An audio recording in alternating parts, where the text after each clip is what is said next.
Chapter 971 Instincts. The blade masters of the folk are renowned for their extraordinary skill with their weapons of choice. Their reputation is such that it exceeds that of even the Golgari stoneswords, whose techniques were forged in the dungeon during the rending. Their extraordinary methods are beheld with some trepidation, as the tension between the old and new races is such that none can ever be comfortable with the achievements of the other. Not monsters, though originating in the dungeon, the folk are always held in some suspicion wherever they go. The exact nature of their mastery, and how they have achieved it, remains a closely guarded secret among their enclaves. What combination of classes and skills is required to produce these fearsome warriors? Or is there some innate property to their people that makes it possible to achieve these feats? There are many who would sacrifice much to know, though to our knowledge, none have succeeded in replicating it. Several outside the folk have claimed to have achieved the status of Blade Master, but quickly found themselves challenged by the real thing. Since Blade Masters only fight duels to the death, these false positives quickly dried up. Excerpt from The Reclusive Masters, Warriors of the Folk, by Shinchi. Titus took a deep breath, hesitated, then let it out in a long sigh. Minerva caught onto his mood in an instant. "You've gone soft, husband," she grinned. "I can remember when the whiff of mana in the air was enough to get the fire burning in your eyes. What's changed?" The commander turned to the former consul, almost exasperated at how little she'd changed over the years. "I would have thought the responsibility of leading the entire legion would have tempered your own hunger for battle, my love. I can see now that it hasn't been the case." Minerva threw back her head and laughed. "You can't be serious. If you actually expected that to happen, even for a single second, then you don't know me as well as you should. I've been suppressing my rage for over a decade, and now I can finally let it loose. A living legend, the walking disaster, she would never be kept from the fighting for long." That was exactly why Titus felt that slight melancholy. "It's been nice, though, hasn't it?" he asked. His wife stood from where she lounged on the other side of their pod and approached to wrap her arms around him. "It's been wonderful. She's grown so well, Titus. You did an incredible job." "Nothing I did," the commander snorted. "She practically raised herself after you left. Ran away as fast as she could. You brought her back." I did. That's all that matters." She squeezed him hard enough he thought he heard a rib crack before she let him go. "Come on then, you big softy. Let's go tell her." Titus nodded. "Let's." They left their pod, opening the bulkhead, waiting for the filter to sweep them, then stepping into the corridor of the residential area they stayed in.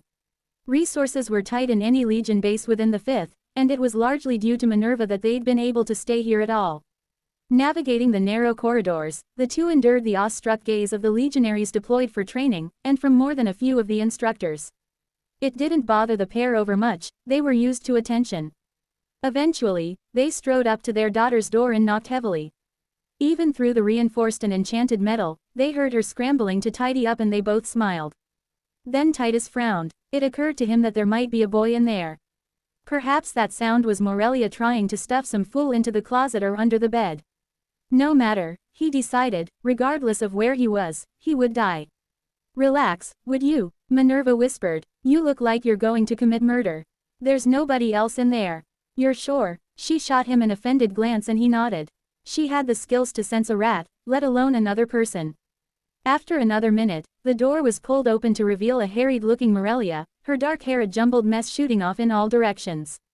"Mum, Dad," she said. "What's the problem?" "Waves coming," Minerva said as she stepped forward and wrapped her daughter up in a hug. "Your father and I can't hold it off any longer, we need to get deployed. No more lazing about for us." "A wave? Already?" Morelia was stunned. "Is that even faster than before?" "Yes," Titus confirmed, his face grim. "They're getting larger and closer together. Unless something changes, we may see a repeat of the rending." He reached out and placed a hand on her shoulder as he stared into her eyes. "Make sure you take care of yourself. It's going to be dangerous here. The 5th during a wave is tough." Less interested in thinking about herself, Morelia turned to her mother. "But what about you two? Where are you going? Where will you be?" "Ha, don't worry about us. I've been enrolled back into my old unit. 4th Praetorian. I'll be wearing the armor before you do, daughter." "Tough luck. I'll be back with my legion," Titus said. "We'll be deployed to the 3rd under Lyria. There are some assets there to take care of, and I think the brass wants to try and contact the survivors of the Garalosh incident." Morelia's eyes widened. "Does that mean you'll be fighting the ants again?" Titus shook his head. Unfortunately not. Information gathering only. From the reports we have, the ants have grown far too strong for a single legion to handle. Minerva tsked and shook her head a little.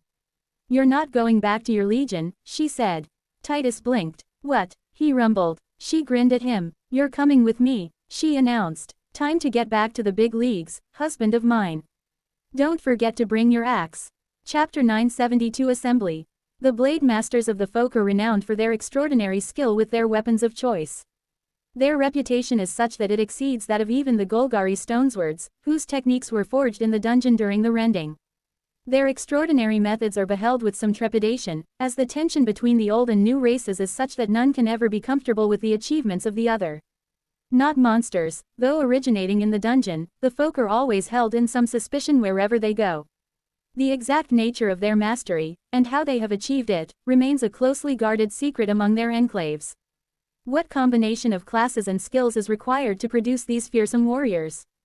Or is there some innate property to their people that makes it possible to achieve these feats? There are many who would sacrifice much to know, though to our knowledge, none have succeeded in replicating it. Several outside the folk have claimed to have achieved the status of Blade Master, but quickly found themselves challenged by the real thing. Since Blade Masters only fight duels to the death, these false positives quickly dried up. Excerpt from The Reclusive Masters, Warriors of the Folk, by Shinchi. Titus took a deep breath, hesitated, then let it out in a long sigh. Minerva caught onto his mood in an instant. You've gone soft, husband, she grinned. I can remember when the whiff of mana in the air was enough to get the fire burning in your eyes. What's changed? The commander turned to the former consul, almost exasperated at how little she'd changed over the years. I would have thought the responsibility of leading the entire legion would have tempered your own hunger for battle, my love. I can see now that it hasn't been the case. Minerva threw back her head and laughed. You can't be serious. If you actually expected that to happen, even for a single second, then you don't know me as well as you should. I've been suppressing my rage for over a decade, and now I can finally let it loose. A living legend, the walking disaster, she would never be kept from the fighting for long. That was exactly why Titus felt that slight melancholy. It's been nice, though, hasn't it? He asked. His wife stood from where she lounged on the other side of their pod and approached to wrap her arms around him. It's been wonderful. She's grown so well, Titus. You did an incredible job. Nothing I did, the commander snorted. She practically raised herself after you left. Ran away as fast as she could. You brought her back. I did. That's all that matters. She squeezed him hard enough he thought he heard a rib crack before she let him go. Come on then, you big softy. Let's go tell her. Titus nodded. Let's. They left their pod, opening the bulkhead, waiting for the filter to sweep them, then stepping into the corridor of the residential area they stayed in. Resources were tight in any Legion base within the 5th, and it was largely due to Minerva that they'd been able to stay here at all. Navigating the narrow corridors, the two endured the awestruck gaze of the legionaries deployed for training, and from more than a few of the instructors. It didn't bother the pair over much, they were used to attention. Eventually, they strode up to their daughter's door and knocked heavily. Even through the reinforced and enchanted metal, they heard her scrambling to tidy up and they both smiled. Then Titus frowned. It occurred to him that there might be a boy in there. Perhaps that sound was Morelia trying to stuff some fool into the closet or under the bed. No matter, he decided, regardless of where he was, he would die. Relax, would you? Minerva whispered. You look like you're going to commit murder. There's nobody else in there. You're sure? She shot him an offended glance and he nodded. She had the skills to sense a rat, let alone another person. After another minute, the door was pulled open to reveal a harried-looking Morelia, her dark hair a jumbled mess shooting off in all directions. Mum, Dad, she said. What's the problem? Waves coming, Minerva said as she stepped forward and wrapped her daughter up in a hug. Your father and I can't hold it off any longer, we need to get deployed. No more lazing about for us.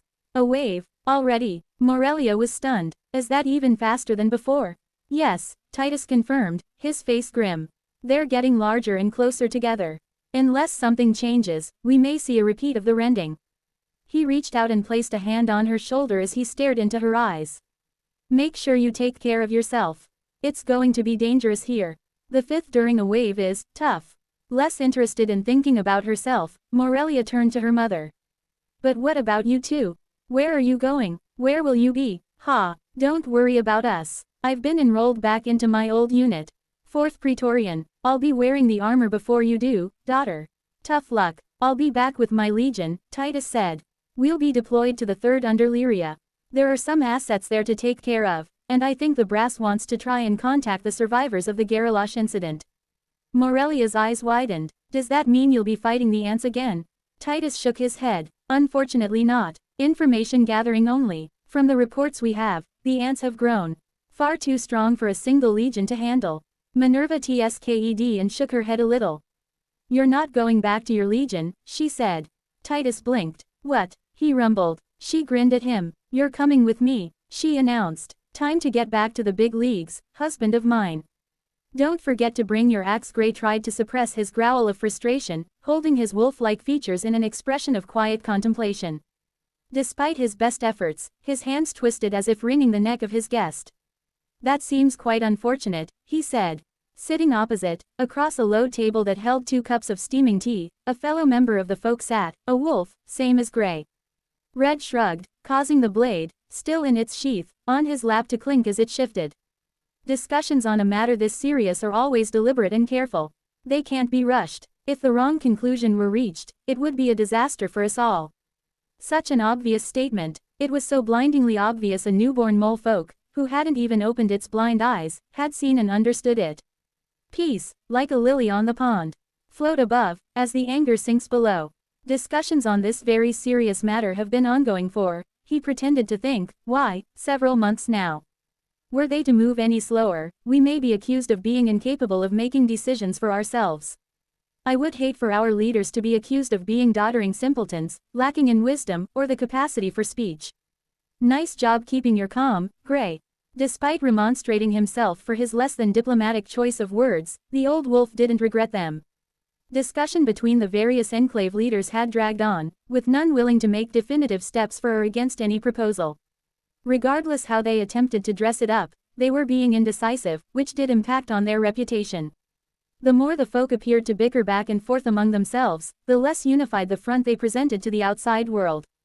It was that front that had protected and preserved them through the dark days.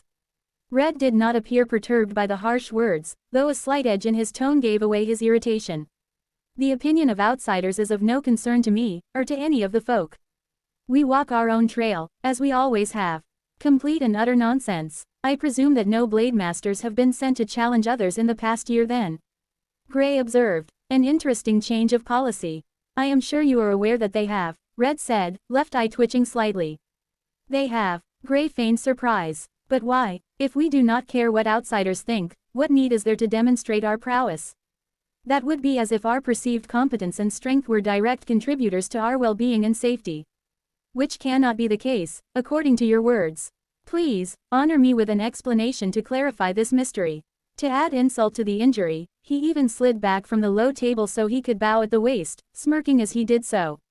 Silence reigned between the two as the tension thickened in the air to the point it could be cut by an apprentice. Finally, Red broke his upright posture and slouched to one side. This is why Mother didn't favor you for the seat, he sniped. You lack patience. You've always lacked patience. What? Gray snarled, snapping upright once more. Expecting you to move faster than a Titan stone caterpillar is lacking patience. This is why Father didn't entrust the sword school to you, no decisiveness. How dare you? Red snarled back. The two lunged forward, teeth exposed, growling and glaring at each across the wooden table. Master, a voice came from behind the screen that led to the next room. What is it, White? You asked me to intervene if you and your brother began fighting. The two folk continued to stare with anger-filled eyes at each other. We aren't fighting. This is a diplomatic exchange between family members. Master. Silence. Then. Fine. Gray sat back, as did Red, allowing the anger to drain out of them. The screen slid open to reveal White kneeling patiently, a placid expression on her face. Would either of you like more tea? She asked. No, thank you, Red said. We are fine, thank you, White. As you say, Master, replied his apprentice, bowing before she slid the panel shut once more. A polite interruption, but Gray was able to read the message she wished to send. Stop embarrassing yourself, me and the tribe. Which she wasn't wrong about. Disgraceful behavior. I apologize, brother, Gray said, bowing his head in apology. After a moment, Red did the same. Think nothing of it. It is hardly the first time, nor do I think it will be the last. The two sat up and regarded each other once more. The time to speak frankly had come. I am frustrated, brother, Gray confessed. These are dangerous times, the waves are coming close together, each stronger than the last. It does not require a brilliant mind to appreciate what may be on the horizon. We need allies. The tribes are disparate and do not agree on anything. They will argue over the color of a stone for a century. You know this as well as I do. I swear, I have represented your arguments as well as I possibly can. It will simply take time before the folk are willing to accept this colony as a free people. What of the testimony of the mother tree? Has that not swayed minds? It has, but not by as much as you may expect. I must say, brother, I do not understand your sense of urgency. If the worst comes to pass, we may witness another rending. By your own admission, the ants are weak, barely able to preserve themselves in the face of weak opposition. What difference will they make against the ancients? Gray contemplated the question for a moment before he answered. Even a single, Green Legion cannot be described as weak, brother, as you know. It is not so much the strength they displayed when I left that inspired my confidence, but rather the rate of their growth. As ant monsters, they will accumulate power with incredible speed, maybe even fast enough to be able to contribute when the calamity comes. That is what I believe. Chapter 973 Tree Thinking. The mother tree had a name. At least, she'd had a name. The memory was there, vague and distant, tucked in the recesses of her mind. She could recall that she'd had feet, and hands, and eaten food, though such memories were so faint that she couldn't really recall what it was like. She'd done it, certainly, but how it had actually felt. That, she could no longer recall. Birth, or rebirth, on Pangara, now that she could recall. The cold and heartless system welcome, followed by her awakening as a brand new life form. A plant-type monster. The sense of horror she'd felt was visceral, though now it was hard to relate to the person she'd been in that moment. Back then, the memories of being human, of being Rose, had been fresh. Trapped in a sightless, limbless form had been a nightmare. She hadn't even had a mouth with which to scream. Roots and leaves had seemed so foreign to her then, strange and useless. How attitudes shifted with the times. Were she offered a human body now, she would reject it out of hand. The plant was superior to the animal in every way. She'd just needed time to realize it. Rosa spina, that had been her species. Perhaps a play on her name. Had that been enough to convince the system to reincarnate her as a plant? Or perhaps her work as a botanist had been the deciding factor. Regardless, those early weeks had been difficult. People often think of the animal kingdom as brutal and heartless. They see wolves fighting, or bears clashing, or snakes stealing eggs and young from heartbroken birds and think of how tragic it all is. The mother tree knew better, as had Rose. There are vines that will strangle trees to death over the course of decades. Every plant is locked in competition with its neighbors every second of every day in a battle that will last until one of them succeeds and one of them dies. Competition for sunlight, for water, for nutrients in the soil. Never ending. Inside the dungeon, that battle played out too. It was faster, but no less merciless. Her roots had pushed into the wall, seeking what every plant monster around her had been seeking, mana. The more she had, the faster she grew, the better she could compete. Fear had thrilled her little plant heart the first time she had touched another of her own kind, several days after her rebirth. There had never been any hope of cooperation between them, that wasn't how things worked. That plant had probably been a sibling of hers, in a sense. They'd been spawned together at least. Her first conscious act on Pangara had been to strangle that plant to death. Over a period of weeks, her roots had invaded, choking her neighbor out of the precious mana supply, which she stole for herself. As the monster withered and died, she had been quick to grow into the space made available, to claim it before anyone else could. A lesson, an excellent one. She would repeat that action thousands of times over the decades. Deep within her trunk, she felt her soul space emanate with light. Could the massive tree smile? She might have in that moment. Her children were playing. As creatures of pure energy, they intermingled and conversed with each other using the language only those born of the same soul could understand. It warmed her cold, wooden heart. As they felt her gaze fall upon them, the Bruinchi danced and waved, and her spirit waved back at them, sending them zipping around each other with glee. So innocent, her children. Too pure for this world. When she thought of how close she had come to losing them, she felt anger shake her branches. Even after all this time, even after all the strength and power she had accumulated, it still wasn't enough. Without the intervention of the ants, she may have been crippled. Even now, her roots, buried hundreds of kilometers beneath her trunk, writhed with fury at the thought that there would be someone who dared to engineer an entire species to target her weaknesses. She hadn't encountered anything like it before. A million flowers across 3 strata hissed with frustration, but she soon settled herself. The mana was rising. Her taproot already thrummed with power collected deep within the dungeon, and soon, her entire root network would do the same. It would take time for her to recover the power she'd been forced to expend. Regenerating after the assault 5 decades ago had been a long process, one that still wasn't complete.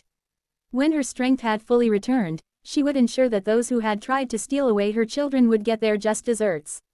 Until then, she would be patient. In all of the dungeon, with its long-lived races, immortal monsters and slumbering ancients, there were few who could be more patient than a tree. Chapter 974 Farm Life. Hanging out on the 3rd stratum is uncomfortable, that much has been established. While I'm here, I may as well get something out of my time, but as a tier 7, there isn't a whole lot I can do to gain experience.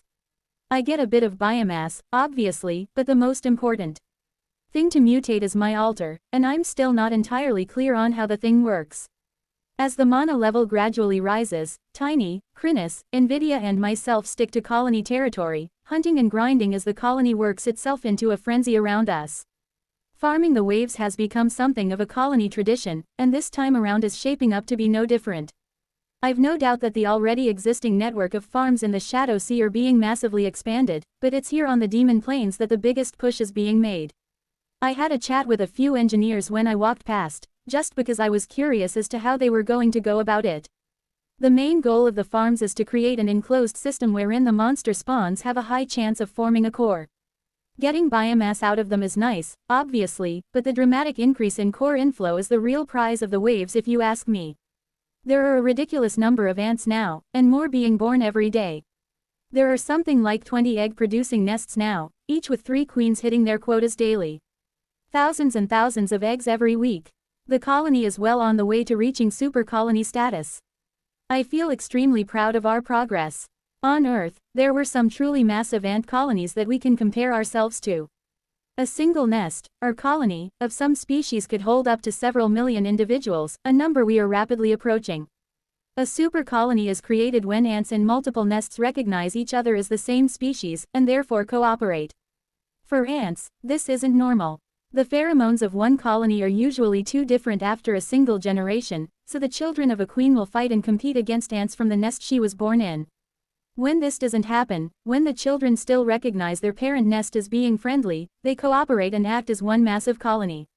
There were several of these on Earth, numbering hundreds of millions of ants and tens of thousands of queens. The largest was the Argentine ant super colony, covering over 6,000 square kilometers, with capital B billions of workers. One day, anyway, the farms, it's quite interesting how they're going about it. Obviously, monster spawning on the 3rd works differently than anywhere else we've attempted this. The larvae just pop out of the ground in truly absurd numbers, immediately start murdering each other until a select few survive to evolve. Then they kill each other and a few evolve. Then they kill each other and a few evolve.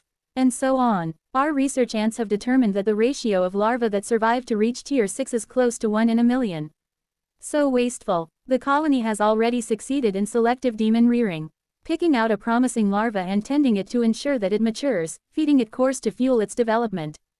By far the biggest issue with demon evolution is that precious few larvae form cores before evolving to the 2nd tier, but those who do, and then go on to survive to level 5 again, are way overrepresented in those who make it to tier 6. Which is expected, since they have better evolutions. So how do we create a system wherein the maximum number of tier 1 larvae achieve a core? The answer can be found on the plains of Leng right now. It's basically a multi-floored maze. The interesting thing about demon spawning is that they tend to always want to spawn on the ground if they can. If you build a wall, they'll spawn on top of it, but not inside it, if you take my meaning. So the engineers have fashioned a massive network of rooms, each roughly 15 by 15 meters. They've calculated that this is enough floor space to generate enough larvae that a tier 2 will be formed every 5 minutes. The hope is that the victorious monster will clear out the room, find no threats and therefore feel comfortable forming a core. By the time they wake, the next round will be ready to spawn, which they can farm up and evolve.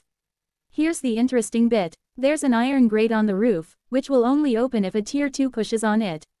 An ingenious mechanism that utilizes the latest in enchanting techniques to measure core strength. Impressive to say the least. And what do the demons find when they climb through? A whole new room, larger this time, connected to exactly 20 of the lower rooms. The floor here is made of iron, no spawning allowed, so only tier 2s will make their way in here. So what happens then? They fight each other, over and over again until a tier 3 is created. Once the tier 3 has cleaned out the room, there's nowhere to go, except, you guessed it, up. The next level, they find an even larger space, in which they fight, until a tier 4 is created. Then they climb up the final grate, ready to achieve freedom, except they get harvested by the colony instead. If it's a particularly useful, or powerful demon, we may end up just recruiting them. Help them get to tier 6 and then move them into a city within our borders. It's still a wasteful process, but the boffins crunching the numbers and doing the Antgebra believe this is 5 times more efficient than just leaving the demons to spawn on their own. The whole farm is enormous, covering well over 100 square kilometers, and should produce a steady stream of demon cores. And that's just one of the farms. More are being constructed around the Roklu nest as we speak. It's a fairly brutal process, especially when we consider that demons are rapidly approaching true sapience once they reach the 4th tier. In reality, this is simply a streamlining of the process we are already undertaking across the plains. Teams of ants scour the terrain between the cities for biomass and cores, or plunge down into the caverns for it. The demons themselves don't seem to care. As long as the larva spawning is uninhibited, they don't really mind what happens to their weaker brethren. According to all reports, the spawn rate of larvae goes absolutely gangbusters during a wave anyway. Considering the entire floor of the stratum is a literal living carpet already, I honestly can't picture what it's going to look like. Sadly, I'm not going to have to wait too long to find out. Chapter 975 Altar Testing. Farming aside, I've got other things to worry about, namely trying to work out exactly how the altar of self actually works. I mean, I have the basic idea, it's not that complicated. The will of the colony flows through the vestibule, is amplified by the nave, feeds into the altar and is consumed to help fuel my skills. Simple in concept, but there's a lot of variables I need to take into account. Which skills use the most energy? How much do they use? How quickly does it replenish? What effect does it have on each skill? I need to put in a lot of reps just to figure out how it all works. By practicing over and over again, I can develop the instinctual feel I need to make snap decisions and use the ability in battle. The issue I have is that I don't want to be taking experience away from my precious pets. The 3 of them need a ton of experience to reach the next tier, and I don't want to slow down their progress in the slightest. It's fine, Master, Chrysalis says, you need experience. We can't take everything. She must have noticed me musing off to the side while the 3 of them hunt. Don't worry about it, I tell her. I've got my own stuff to work on, you 3 need the levels. Are you sure? I really don't mind. Of course I'm sure. I wouldn't feel right if I stayed stronger than you guys. You need to hurry up and reach my tier. Alright, we will. That's the spirit. Chrysalis turns and rips into the demons around her with renewed rage, and I'm happy to avert my gaze and continue to contemplate what I need to do. I mean, better start with the basics, right? There isn't much room down here in the tunnels, and whenever my 3 pets have finished pulverizing the opposition, I have to pick up and follow after them, but there's enough space to test a few things. Facing a wall, I pull back my mandiles, lock them in place and then lunge forward, allowing them to tear into the steaming hot rock in front of my face. Crunch. My impossibly hardened mandibles shear through the stone like butter, crashing together with a satisfying clack. Very nice. I step back and take a look at my mandy work, pleased with what I see. The old face hands are doing good work. Longer than before, they really have quite the reach now, snapping together meters in front of my face. Crucially, I didn't activate a skill with that chomp, so as impressive as the result might have been, that was down to pure physicality. Next, I shuffle a few steps down, give myself a little shake and prepare for another bite. Everything occurs as before, except this time, I try to draw on the energy boiling away inside the altar of self. When I say boiling, I really do mean boiling. With so many ants running around the plains, and several demon cities within range, each with its own mega nest built against the pillar, let's just say the vestibule is absolutely humming with energy. It's to the point that I'm actively avoiding dipping into the stream, lest I get overwhelmed with the impressions from hundreds of thousands of ants. My jaws slam together, but despite my best efforts, the energy, unlike the spice, does not flow. Interesting. So unless I'm actively using something system-related, it won't work. Like, I can't just run and use the altar to run faster, I actually have to dash. Well, let's make this next test then. I shuffle down another few steps and set my legs, locking my mandibles in place and getting ready. Time for the Void Chomp. As I unleash the skill, the dark ball of energy manifests before my face, along with the mandibles formed of pure, black light. More than that, I feel the altar surge with power, pouring out from deep within me and filling my mandibles. The chomp immediately goes berserk mode, soaking up that energy and growing stronger and stronger before my mandibles smash shut with a colossal detonation. I'd blink if I could. Rock flies everywhere, along with ash, dust and flecks of magma. It looks as if a bomb went off in front of me as stone comes rumbling down, collapsing on the empty void that I'd created by vaporizing the stone in front of my face. Whoops. Master. Sorry about that, Chrysalis. Just trying to work on a few things. Perhaps work on them, outside of the tunnels. That might be a good idea. I don't really want to drop 1,000 tons of rock and lava on our heads. No more bite testing, not until later, at least. As we move forward, the pets continuing to annihilate everything in their path, I reflect on the experiment. That chomp drained the altar of about 1/10 of its energy, which feels like a lot. I could probably mutate it to increase capacity, but it only takes a few minutes to replenish with so many ants in the area. Something to consider. Well, if I can't keep testing the bite skills out, perhaps I can try something else. As the others are fighting, I find a decent stretch of tunnel that I can use for my next attempt. I already know the altar has quite an effect on the dash skill. When I tried it before, it practically felt like I was teleporting. To establish a baseline, I try a few warm-up dashes, about 100 meters long up and down the tunnel, just to get the feel for it. Alright, now with the altar. Again, the energy thunders through my body like a tidal wave, soaking into my 6 legs this time as I activate the skill. All of a sudden, I feel like my legs are just bursting with power, I flex them, kick off, and the world just seems to stretch in front of me, the wind so thick I feel like I'm pushing through a brick wall. Bam! Then I smash through several meters of solid rock and bury myself. Master. Chapter 976 Further Alterations. It took an embarrassing amount of time to get myself out from under all the rocks and I apologize to the others profusely.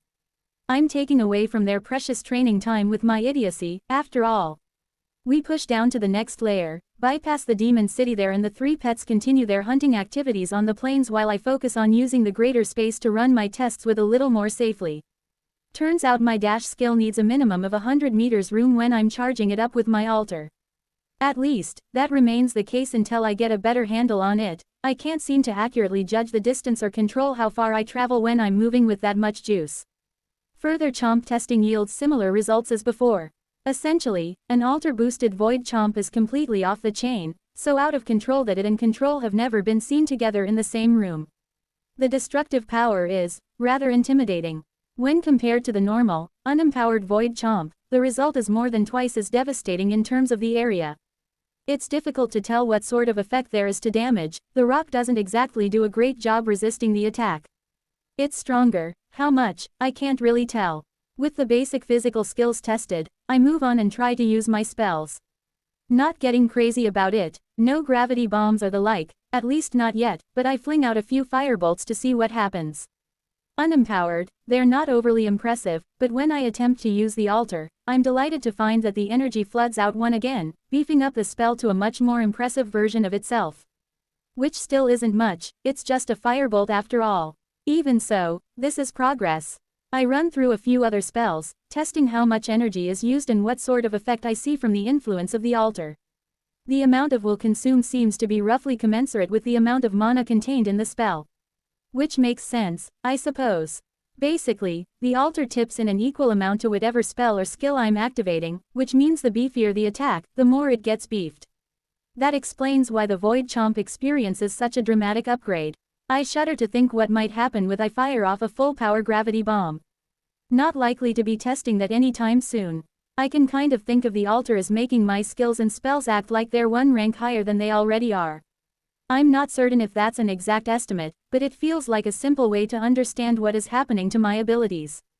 As my 3 friends keep hunting, racking up experience, I continue to test my abilities and chow down on the biomass. I'll need to mutate the altar at some point soon, along with everything else I have. It'll be easy to get my body fully mutated before I next evolve, but there's no point in lollygagging and taking it slow. I'll pack in the food now and mutate as soon as I can. If I'm going to taking on a series of monsters an entire tier higher than I am, I'll need to make sure I have every advantage squared away. Those are the most dangerous battles, and minimizing the risks is obviously the smarter strategy. Overall, we stay out for a couple of days, which isn't enough to make much of a dent in the experience needed for Chrysalis, Tiny and Nvidia, but every bit of progress is good. It's quite eye-opening really. I've reflected on this before, but trying to get 3 separate pets to reach tier 7 is an incredible resource sink. Splitting the course between us, we go through a fortune in precious gems without scratching the surface of what's required to max out our cores. Then the experience. Level 160 is no joke. The sheer amount of hunting that needs to be done to reach that kind of level is absurdly high. To create a single tier 7 pet, you could raise an army up to tier 4. I can see why it really isn't worth it for most to pursue this path, but I'm determined. I refuse to allow my pets to be weaker than myself. We will rise together, as true equals. The entire premise of the pets being essentially bonded servants is distasteful to me, and I still haven't given up on eventually finding a way to release them from their bondage. Obviously Chrysalis would say that she'd rather remain a pet that be free, but that's just the obedience compelled by the master pet bond talking. Free, independent monsters. That's what I want for Chrysalis, Tiny and Nvidia. I'll get it one way or another. As we return, it's clear that the mana levels have continued to rise across the stratum. The little larvae that coat the floor are giving us a little taste of the chaos to come, writhing and threshing each other with even greater vigor than usual, without ever seeming to run out of fresh spawns. I'll need to check in with the troops, see what's happening on the demon front.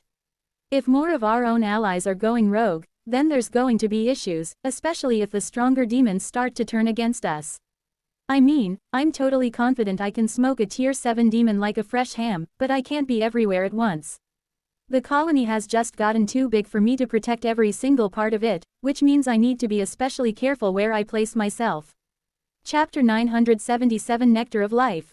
The Church of the Path is founded on the belief that all things born of the dungeon belong to the old races. The resources that are found there, the territory and space, the mana and, perhaps most importantly of all, the monsters. Monsters give experience when killed, allowing the slayer to grow stronger. They also contain valuable materials, their cores, primarily, but also the precious substances that make up their bodies, things that often cannot be found any other way. A globe-spanning entity with adherents in every one of the old civilizations, the Church is a powerful entity with a simple mission, the complete and utter domination and exploitation of the dungeon. This view has put them at odds with other organizations, such as the Legion, who view the dungeon as a danger and threat, but they remain undeterred. Among the most important secrets of the Church has been their development of the elixir, otherwise known as dungeon nectar. A miraculous beverage that can empower others simply by drinking it. The method of its manufacture is known only within the Church, though many would commit dark deeds to learn it. Excerpt from Power and Influence, Church of the Path, by B.S. Wordsmith. The monster twisted in agony, suspended from hooks anchored into the stone ceiling. Senior Priest Alier tsked loudly as he looked up from his desk. Try to be still, stupid beast, he grunted as he stood. A quick tour of the chamber showed that the array was still functioning as intended. As he watched, another drop of golden liquid dripped down from above into the receptacle, and he nodded, satisfied. You will serve your purpose in death, monster, he said as he sat once more and turned his attention to the report that had filtered to him from the cardinals. Cardinal Horace had remembered Alier was the one to first report contact with the ants and ensured the document found its way to him. Quite considerate. What he read was fascinating, to say the least. Monsters, actively working with others, seizing territory, reports of a tier 7 ant, the first in recorded history. Rather than a ravenous horde of mindless insects, these ants appeared to be building an empire. Unusual, would be one way to phrase it, unheard of, another. There was something different about this, but then, these were unusual times. Mana continued to rise across the dungeon, repeated waves, so close together. The Church could clearly see what was coming. Thousands of years of preparation were coming to a head, Any change or new factor had to be carefully considered. What to do with these ants then? It was hard to put them out of his mind. There had to be millions of them, most of them tier 4, and a mythic as well. Such a resource, should they be properly harvested, a veritable river of elixir would flow through the church. It could be just what was needed to fortify them before the ancients rose. Or it could come back to bite them. Kicking the anthill at the wrong time wouldn't pay off, rather the opposite. Allier glanced down at the letter the cardinal sent. There are plans underway already, but I value your input. In fact, I wish you to be a key component of our council. We must not make missteps at such a critical time. It was a summons, drawing the high priest away from his critical work. Still, he understood it. He was an elixir specialist, and these ants would make a fine brew indeed. He needed to think. He stood once again and walked a slow circuit around the monster that continued to thrash weakly above. The array carved into the stone continued to burn with a dull light as it worked its magic on its target. The result of hundreds of years of research from tireless priests who demanded that the dungeon yield to them, this array was one of the greatest achievements of the church, or indeed, of civilization. After all, why should a monster only yield a portion of its experience? The system was the path on which all must walk, but who's to say it could not be improved? Extract all of it, that had been the dream of those early pioneers. They had very nearly succeeded. The elixir wasn't perfect, but it certainly was close. 1,000,000 ants, just what would Allier do to get his hands on a crop like that? But how? They couldn't be underestimated, that much was certain. They had survived an attack from the Legion, nothing to sneeze at. It would not be a simple endeavor to launch an undertaking of this magnitude. They would need allies. It may be possible to draw on the Legion, though unlikely, they would be too focused on the upcoming cataclysm. The Karmado, the Empire of Stone, perhaps even the underwater kingdoms of the Brathian, surely someone would be willing to assist if promised enough elixir. Allier chuckled darkly to himself. With enough elixir, the church could make the whole world turn. Perhaps even the tower, or the Golden City, could be made to move for wealth of this magnitude. Everyone knew what was coming, even the Silverbeards buried in their libraries had to be clear on the danger. Now would be the worst time to have a burgeoning ant kingdom rising. Yes, that was how he could sell it. This was a threat that needed to be extinguished now, before the ancients rose and turned all monsters into their ravenous slaves. From that point of view, he could say that this mission wouldn't be drawing away from their defense against the cataclysm, but striking an early blow against it. It made sense, the logic worked. He looked up at the monster twisting above, continuing to have its essence ripped away and dripped down into the pool below. Another 3 hours and this creature would no longer exist except as a husk, ready for the dungeon to reclaim. He stepped carefully to the center of the array and reached down with one hand, scooping a small handful of the precious liquid and bringing it to his lips. The taste was dreadful, as was to be expected from anything extracted from monsters, but that was hardly the point. You have gained experience. That was what made the world go around. Chapter 978 Those Raging Demons. I have to say, the demons are acting more vigorous as the wave approaches. It's a combination of the rising mana level and the growing influence of Arcanidum, Al informs me. As our access to mana grows, it feeds our obsessions, making them stronger. Look over there. I can already see where the demon is pointing, but I turn anyway, facing down a narrow path in Roklu toward a cluster of buildings. At first, I'm not sure what I'm meant to be seeing, but after a few seconds, a wicked, blade-coated demon bursts out of a building, barbed, scythe-like arms swinging as it screams bloody murder at the ash-filled sky. Blood demon. The urge has grown too strong to resist. Disappointing. As we watch, the demon in question throws itself at its nearest compatriot, still shrieking like a banshee. Should we do something about that? Your compatriots have become quite proficient at dealing with situations such as this. Watch. And we do. The crazed blood demon continues to go absolutely wild at everything it sees, without much success, it must be said. I think the unthinking, berserk nature of the attack is helping in that department. Another few moments pass and then, bam! Like a squad of determined ninja police, ants appear. Leaping over the edges of the buildings, scuttling down the walls, they rush into the conflict, barrel over the offending demon, and just like that, the threshing mass of demon and blade is contained. In fact, the ants deploy something I've never seen before. It appears to be a weighted net of some sort. It must be made of incredibly hard material, since even the blood demon hasn't been able to cut through the threads. Just like that, what had moments ago been a frightening spectacle, a powerful tier 6 demon going on a rampage, has been resolved. The ants quickly check the area, repair the damage, heal any wounds, tip me a quick dip of the antennae, then drag the still screaming demon away. Holy moly, I say, impressed. What are they going to do with the demon? They'll take her down to the plains and set her loose. Messy. Doing so will enable her to satisfy her obsession in a safe manner. After that, she will be able to return. Man, the colony really has done a good job trying to manage the demons living in our territory. Rather than trying to suppress or control them, we've let them indulge their obsessions in as safe a way as we can manage. Safe for the colony, anyway. Which isn't being mean to the demons, they expect to live this way. Each of them cares only about one thing, and I think they honestly find it strange that others don't. And this heightening of obsession is normal for a wave. I say to Al, the knowledge demon burns bright. Yes, although the mana levels attained during the last 2 waves have been higher than normal. With the ancients waking and the levels climbing even higher, this will be the worst yet. There's a definite tension in the air, one I can practically cut with a twilight filament antenna. The threat of violence is explosive, and if demons are growing ever more obsessive, I can imagine exactly what's going to happen. Pride demons will be even more insufferable to everyone.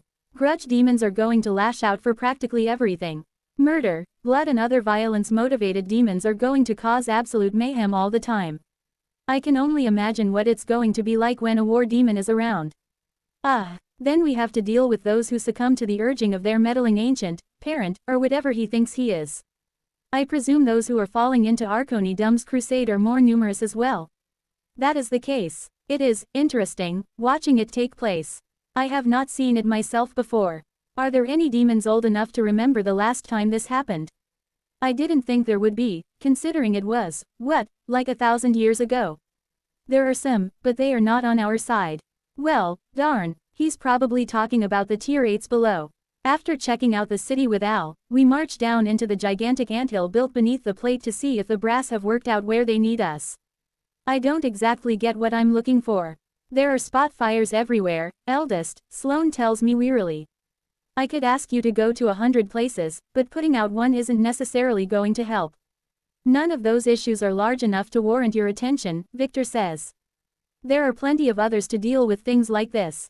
It's something of a rare treat to see the 2 of them together in the same room these days. The 2 premier military commanders in the colony have been in high demand to the point where they almost never have the chance to work together. You 2 are coordinating the response to the wave from here. I ask them. That is the case, Sloane confirms. My sister and I work better when we have each other to refine our ideas. We've been training other teams to help plan strategy around the colony so we won't be split up as much going forward, we hope. Bit of an issue when you're needed everywhere at once, isn't it? I nod sagely. Then I step forward and poke the 2 of them with an antenna each. But it's better than being told you aren't needed anywhere. I'm up here dealing with this damn call and it sucks. Don't tell me there's nothing for me to do. The 2 generals share an uneasy glance before turning their focus back to me. There really isn't anything big enough to demand your attention, eldest. We have 100 problems, but none so dire that only you can solve it. That doesn't mean you just leave me twiddling my claws until some massive problem kicks up. I'm not a strategic reserve. Let me help. The 2 generals shrug helplessly and I give up on them. Bah, fine. You 2 go back to your planning, I'll find something to do that will help out. I can immediately tell they don't like that. I'm not even done backing out of the chamber, not enough space to turn around before they rush up to me. Eldest, you aren't planning on doing anything stupid, are you? What? Stupid? Thwack. Just what are you suggesting? In fact, thwack, I didn't say anything. I can definitively say you were thinking it. No, I'm not going to do anything stupid. I'm here to help. You 2 worry too much. I can tell they both want to say something, but a quick flex of the antennae and they keep it to themselves. Luckily for me, I can still hear their will. No sending troops after me either. Sheesh, no faith. Come on gang, I tell the others when I get back out of the nest. I've thought of a place we can go that will get us some experience fairly quickly. Tiny grins a manic, feral grin. That's right, buddy, warm up those fists, it's time to smash. Chapter 979. Straight to the sauce. No more mucking around. I want to power up my allies, and we've been dithering around on the plains and in the tunnels. Why bother? There's an enormous feast of experience just waiting for us to go and claim it. I'm of course talking about the rampaging demon army. We rush down into the caverns below Roklu, heading deeper and smashing everything in our way. Tiny is hopping up and down like a kid on Christmas morning, anticipating the fight to come. When we break down to the second layer, little sparks are flying off his fur. He usually isn't too keen on the long climb down the pillar, but he literally jumps at it this time. This ape is just too simple. The city we pass through, I never bothered to learn the name, is starting to fall apart at the seams. There's rubble all over the place and a number of tier 6 demons are running wild, causing absolute havoc. I've no idea who the city lord is, they've never stuck their nose out when I've been passing through, and that continues to be the case now. Whoever they are, they really need to get their act together. Aside from a pride demon who runs up to challenge Tiny, we make it across the plate without too much trouble, so Nvidia and I make a platform to take us down the rest of the way. It's hard work considering all the extra mass I bring to the table now, but the two of us working together are able to handle it. Once we reach the plains, rather than moving in the opposite direction from where Mother encountered the horde, we head straight for it. Got an entire stratum full of crazy monsters who want nothing more than a fight. Sounds like a perfect power leveling opportunity to me. Aren't there too many of them, Master? Also, there are many tier 6 monsters as well. Yeah, the three of you couldn't take on the lot of them by yourselves. I mean, I could. Probably. So what we'll do is hit and run. Smash and grab. We dive in, hit the horde as hard as we can, then skidoo out of there as quick as we can.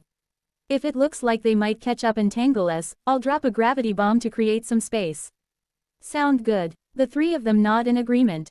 Tiny, wipe away your drool, man, that's disgusting. He grins a little sheepishly as he drags one thick, furry arm across his face, but the fire in his eyes never goes away. Keep an eye on the condition of your armor, I warn him, if it gets too battered, then we'll need to pull back and get it repaired. There's way too many demons that can hit a lot harder than you can take, so watch out. His current suit isn't as complete as what he was wearing before, but it still gives a lot of protection to his chest, upper arms and neck. Anything to make the glass cannon a little bit harder to crack. His bones have proven to be absurdly strong, which is a win, since he doesn't mind blocking a lot of shots with his face. That skull has had a workout since his last evolution. With that, we set out across the plains, and it isn't long until we find signs of the horde's passage.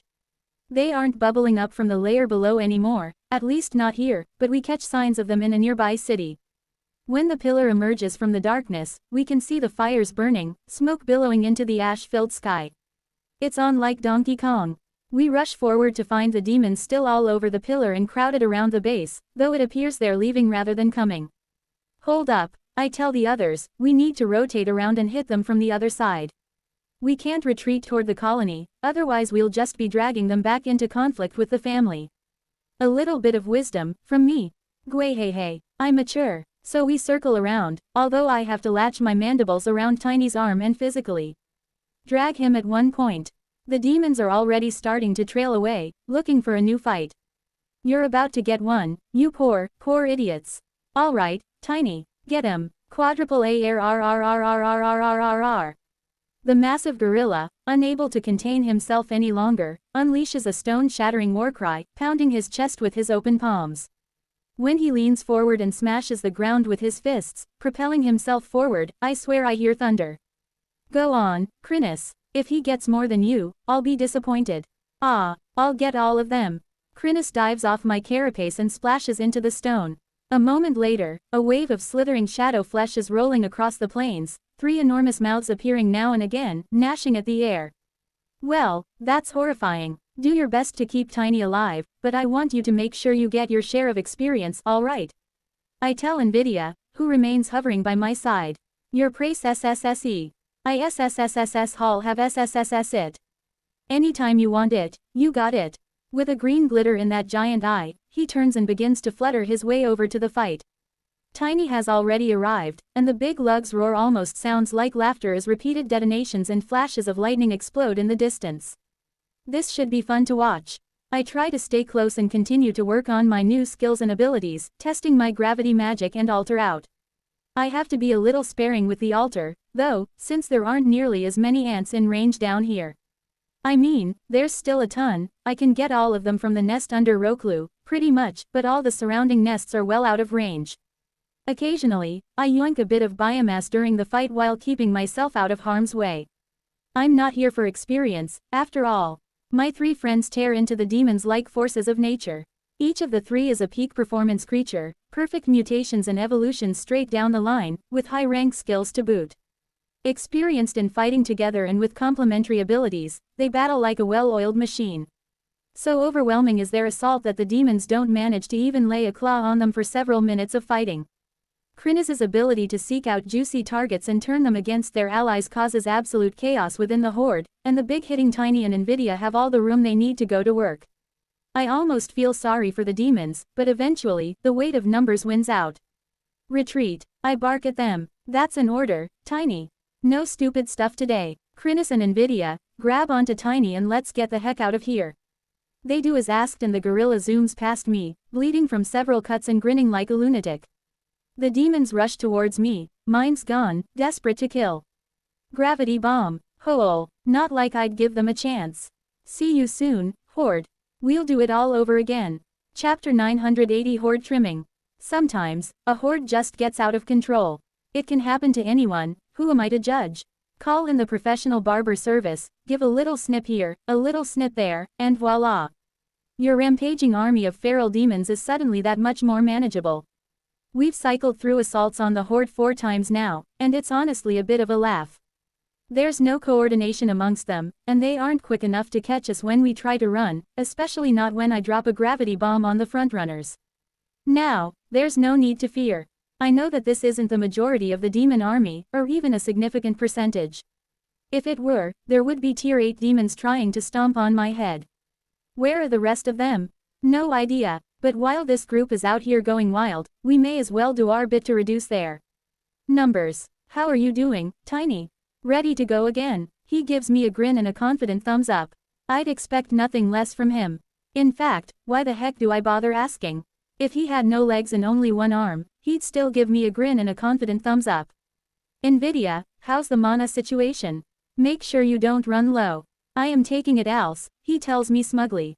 Of course you are, I'm letting you recharge your core from the ambient mana, you goof.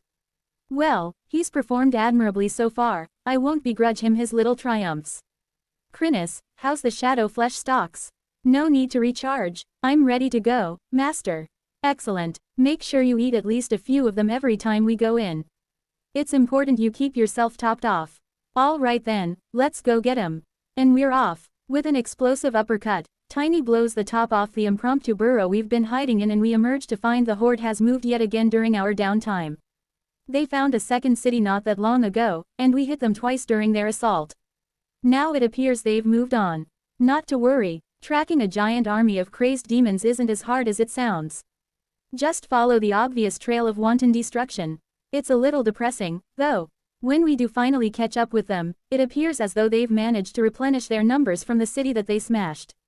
Clearly, the frenzied assault is followed by a vigorous recruitment drive. Hopefully, there weren't too many non-demons in that city. I imagine there's a whole lot of folks taking gates and getting the heck out of here. Which is exactly what Arcanidum is looking for, I suppose. If he thinks the colony is going to up and leave, he's got another thing coming. Right, now that we've caught up, go get him. On they're off. Tiny in the lead, Tiny rounding the bend in first place, and it's Tiny taking the prize.